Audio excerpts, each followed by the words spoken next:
This is introduction to biosensors and bioreceptors. So first, what is biosensor? Biosensor is a device that uses a living organism or biological molecules, especially enzymes or antibodies, to detect the presence of chemicals. So the word itself, biosensor, so sensor means like to detect something, or specifically something on a living organism, like that. And the typical biosensor looks like this in this slide. So biosensors are employed in applications such as disease monitoring, drug discovery, and detection of pollutant. It also detects disease-causing microorganisms and markers that are indicators of a disease, and bodily fluids. Bodily fluids such as blood, urine, saliva, and sweat. So biosensors can be applied or can be used to detect some diseases. Yes. And biosensors have 5 important components. So these are the analyte, bioreceptor, transducer, electronics, and display. So the picture here shows the exact illustration and how the biosensors works. Application of biosensor. Biosensors have very wide range of applications that aim to improve the quality of life. So the picture right here shows how biosensor can be seen in our everyday life. This circles here, that's the application, or that's where we can see a simple example of biosensors in our everyday life. So that's it for the biosensor. And for the bioreceptor, what is bioreceptor? The bioreceptor is a molecule that recognizes the target analyte, whereas transducer converts the recognition event into a measurable signal. So bioreceptor is actually one of the important parts of biosensor, because surely biosensor won't work properly the way it should be if one of the components are missing. So one of the main use of the biosensor is to detect analytes, and the bioreceptor have this molecule. Bioreceptor have this molecule to detect the analyte in a biosensor. Yes, and examples of how bioreceptors works are shown in this slide. So we have here 3, and these are enzyme is a bioreceptor, immobilization of bioreceptor, and transducer. So you can see there the application of these 3 on how the bioreceptors works, or the example of bioreceptors. So that's it. I hope you enjoyed the video. Hi guys, my name is Mike, and today we're going to talk about the types of bioreceptors. As mentioned before, a bioreceptor is a biomolecule. It is a substance or an enzyme used to recognize certain chemicals it is supposed to target. Examples of a biosensor includes chemoreceptors, thermoreceptors, mechanoreceptors, and photoreceptors. So as a key point, chemoreceptors detect the presence of chemicals, thermoreceptors detect changes in temperature, mechanoreceptors detect mechanical forces, and photoreceptors detect light during vision. More specific examples of sensory receptors includes baroreceptors, propioreceptors, hygroreceptors, and osmoreceptors. Sensory receptors perform countless functions in our body, mediating vision, hearing, taste, touch, and more. Aside from that, a photoreceptor is a specialized neuron able to detect and react to light.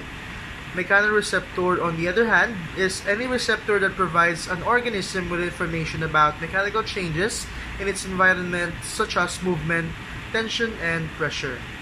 Bioreceptor is a nerve ending that is sensitive to the changes in blood pressure. So talking about sensory receptors can be classified by the type of stimulus that generates a response in the receptor.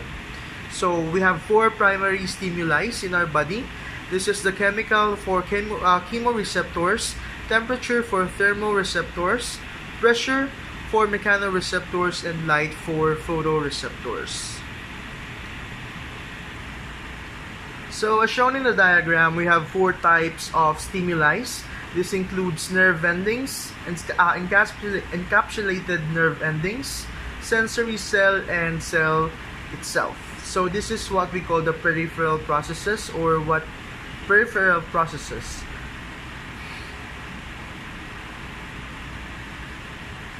So after the stimulus has been processed by the peripheral processes, it will go through the central processes. This includes glial cell or sensory ganglions, and after that it will be processed by the central nervous system. So this is where we are going to start to feel the stimulus on our body, because it will be processed by the brain already. All sensory receptors rely on one of these 4 capacities to detect changes in the environment, but may be tuned to detect specific characteristics to each to perform a specific sensory function. In some cases, the mechanism of action for a receptor is not clear. For example, this includes the hygrose receptors that respond to changes in the humidity, and osmoreceptors that respond to the osmolarity of fluids, which may do via mechanosensory mechanism, or may detect a chemical characteristics of the environment. So these are the list that of the receptors that we have, and the stimulus that to which they respond.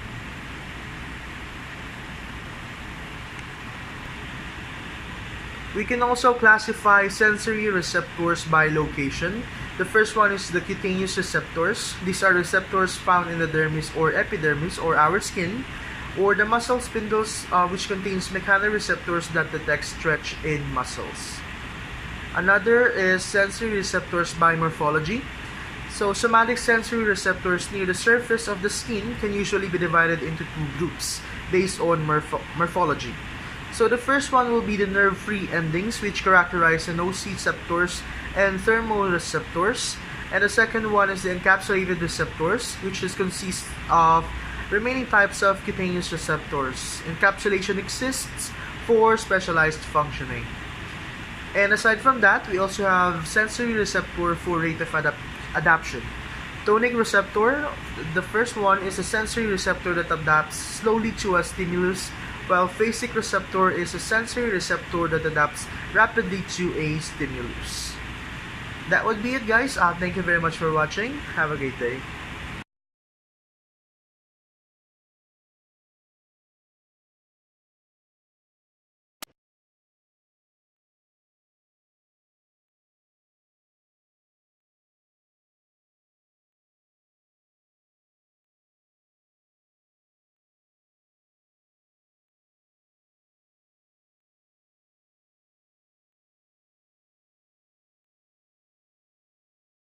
Those sandwiches. In 1916, the first report on immobilization of proteins, adsorption of invertase on activated charcoal. Nelson and Griffin are the first scientists to immobilize or restrict movement in enzymes by having them absorb invertase on activated charcoal. In 1922, the first glass pH electrode was invented. The invention of the glass pH electrode by Hughes allows researchers to measure the concentration in any given substance. In 1956, Clark published his definitive paper on oxygen electrode. Dr. Leland Clark creates the Clark electrode, which is the first electrode to quantitatively measure oxygen. The electrode reduces oxygen and can demonstrate electron flow in oxidative phosphorylation. In 1962, the first description of a biosensor. Clark develops the first device to fit the description of a biosensor, an amperometric enzyme electrode that measures the amount of glucose specifically in blood. In 1969, Gilboa and Montalvo first potentiometric biosensor. Gilboa and Montalvo immobilized urease on an ammonia electrode to detect urea. In 1970, Bergveld ion-selective field effect transistor. ISFET was created by Bergveld to measure ion concentration in substances. ISFET's current changes when the pH or ion concentration fluctuates. In 1975, Lubers and Opitz fiber optic sensor. Lubers and Opitz described a fiber optic sensor which immobilizes indicator to measure carbon dioxide or oxygen. In 1975, the first commercial biosensor. In Ohio, Yellow Springs Instrument launches their glucose biosensor into the mass public for the first time. The biosensor, which measures glucose in blood, is a pen-shaped single-use electrode. Also in 1975, the first microbe-based biosensor, the first immunosensor. The first immunosensor, ovalbumin or egg protein on a platinum wire, and the microbe sensor set the future for modern-day detection. In 1975, the PCO2 optode. This revolutionary optode measures the amount of PO2 and PCO2 in fluids and gases. It is the first to use fluorescent signals and a gas-permeable membrane. In 1976, the first bedside artificial pancreas. Miles designed the first bedside artificial pancreas to benefit people with diabetes. It is a feedback control device that regulates insulin delivery by constantly measured blood sugar levels. In 1980, the first fiber optic pH sensor for in vivo blast gases. Peterson creates the first pH sensor for in vivo gases or gases found in living plants or animals, using fiber optics or the thin strands made of silica or plastic. In 1983, the first surface plasmon resonance. An immunosensor is built using SPR, a technique that guides electrons through a positive and negative materials by light. Since this experiment, SPR has been used for a color-based biosensor. In 1984, the first mediated amperometric biosensor, ferrocene used with glucose oxidase for glucose detection. Glucose is detected by using the first amperometric biosensor, which was ferrocene with glucose oxidase. In 1993, the Pharmacia Biocore. The Pharmacia Biocore launches its first plasmon resonance-based biosensor system into the public. Biocore is a life sciences company in Sweden. In 1998, blood glucose biosensor launched by LifeScan Fast-Take. LifeScan Fast-Take launches their blood glucose biosensor. They are still in business as one of the leading testers in the nation. In 2003, the enzyme-coated carbon nanotubes. Nanotubes covered with enzymes has been used as single-molecule biosensors to detect pH changes. This discovery opens the field of nano biosensors. In 2005, the biosensor in the military. Air Force personnel use the DNA capture element biosensor to determine quickly if their equipment has been tampered with biological agents. In 2006, nanocantilevers biosensor. Nanocantilever are joined with biosensor to sense specific gene sequences. When a nanocantilever bends to the gene, the light beam direction changes, which signals an optical detector. In 2007, the quick detection of food poisoning. Biosensors can detect low levels of harmful E. coli bacteria and biothreats like anthrax in minutes, with a single-step process that can have many applications in medical diagnostic testing. In 2008, IGEM competition begins. IGEM holds its first competition on build genetically engineered machines. Since 2008, many teams have developed helpful biosensors that detect a variety of things such as rancidity of olive oil. In 2009, the first International Biosensing Technology Conference is held in Bristol, UK, and gives useful up-to-date information on biosensors. In 2010, biosensors help drug development. Fluorescent biosensors can aid in the creation of drugs that target an important category of proteins called G-protein coupled receptors, GPCRs. In 2011, preventing environmental disaster. An antibody-based biosensor can warn of spills of environmental cleanups by rapidly detecting ocean pollutants such as oil. In 2012, diabetes testing breakthrough. Originally tested in blood, glucose can now be detected in saliva, tears, and urine.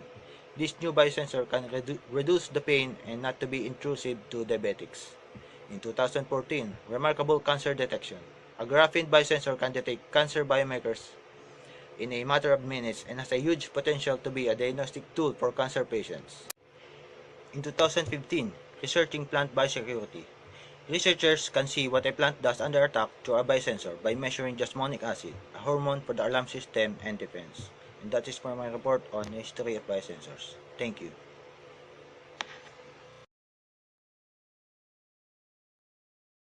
I am Mark Della Peña and I will be discussing about the types of biosensors.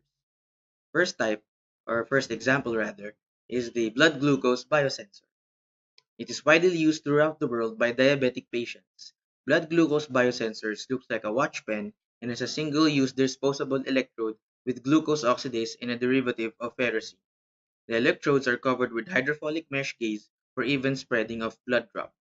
Disposable test strips sealed in aluminum foil have a shelf life of around 6 months. The next example of biosensors is the thermometric biosensor. Thermometric biosensors are in use for the estimation of serum cholesterol, or when cholesterol gets oxidized by the enzyme cholesterol oxidase, heat is generated in which it can be measured. Likewise, estimation of glucose, urea, uric acid, and penicillin can be done by these biosensors.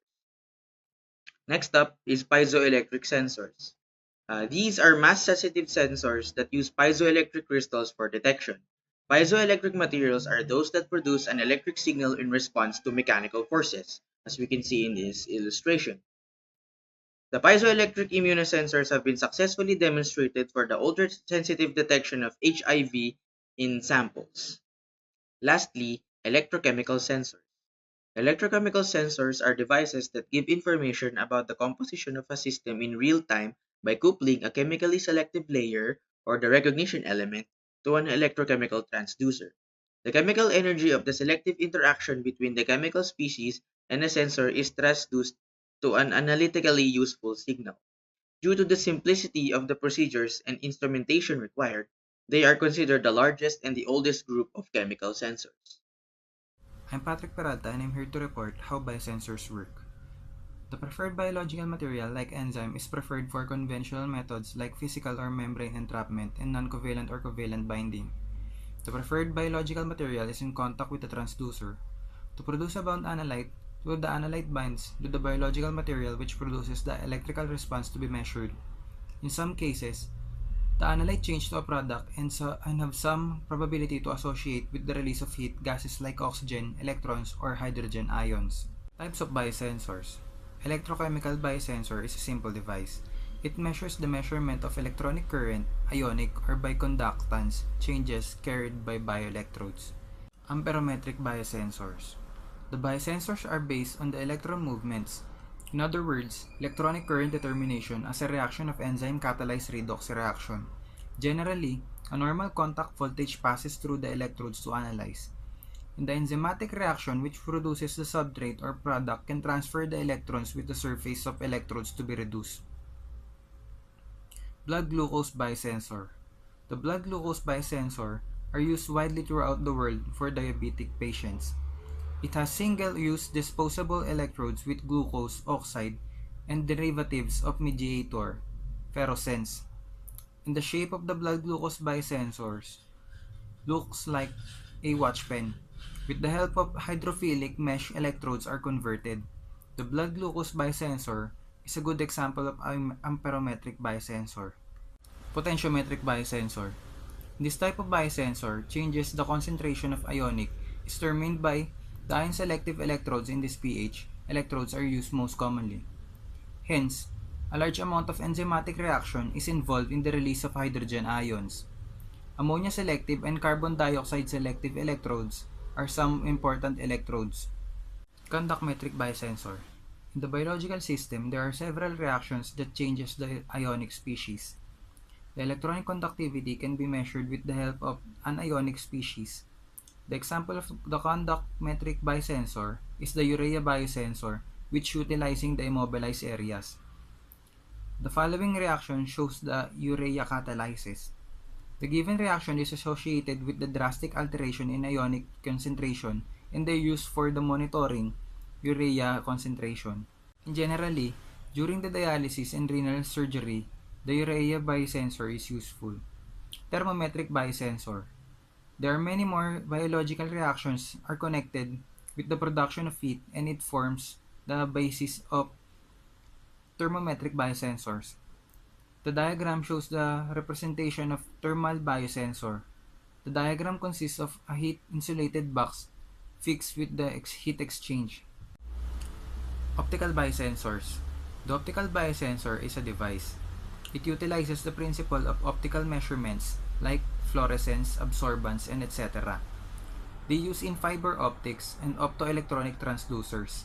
The optical biosensors are safe for non-electrical remote sensing of materials.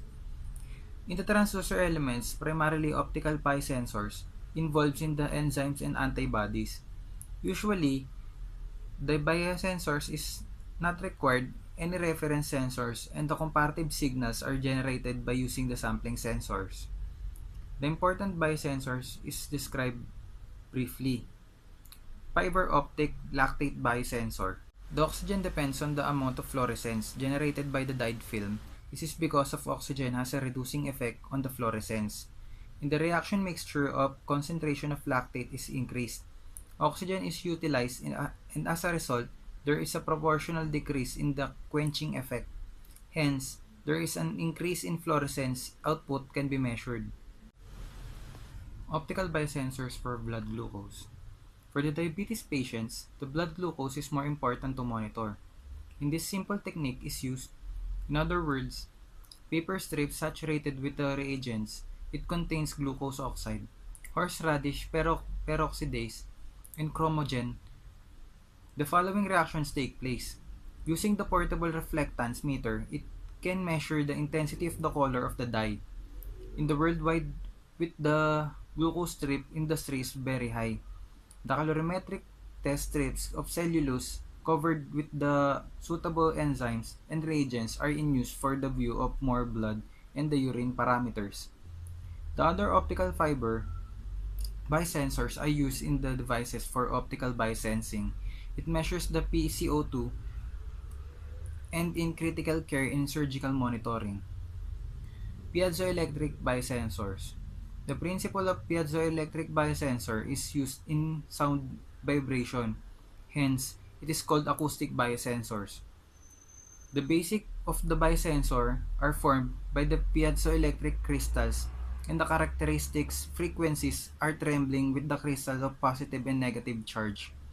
By using the electronic device, we can measure the certain molecules in the crystal surface and alters the response frequencies. Using these crystals, we can attach the inhibitors.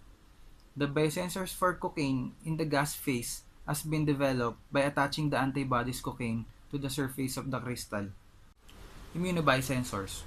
The immune biosensors works on the principle of immunological specificity and most coupled with the measurement on potentiometric biosensors. There are different configuration of probabilities for immune biosensors. The immobilized antibody can directly combine through the antigen. The immobilized antigen can combine with the antibody which can twist to the second free antigen. The immobilized antibody can combine with the free antigens and enzyme labeled antigen in opposition.